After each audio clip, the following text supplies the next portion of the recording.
আসসালামু আলাইকুম সবাইকে। একটা ছোট্ট ব্লগ নিয়ে আসলাম।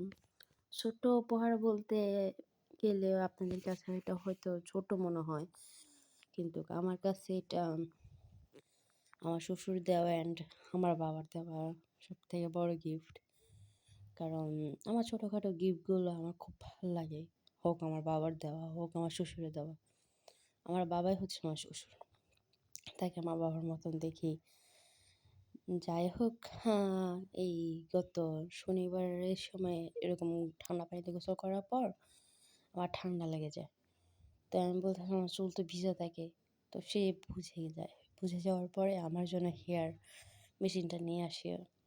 আমি ভাবতে পারিনি জাস্ট আইসা বলতেছে এটা তোমার জন্য। আমি অবাক হয়ে গেছি। বলতে গেলে কি এটা নর্মাল, অনেকে বলবে এটা কি দেখানোর কিছু আছে কিনা। কিন্তু না, ছোট একটা গিফট পাওয়াটা না ভাগ্যের ব্যাপার। যার শ্বশুর ফ্রেন্ডলির মতন চলাফেরা করে। তো আমার শ্বশুরের সাথে আমি ফ্রেন্ডলি। এর জন্য হয়তো আমি একটা ভালো শ্বশুর পাইছি। সবাই আমার জন্য দোয়া করবেন। আসসালামু আলাইকুম।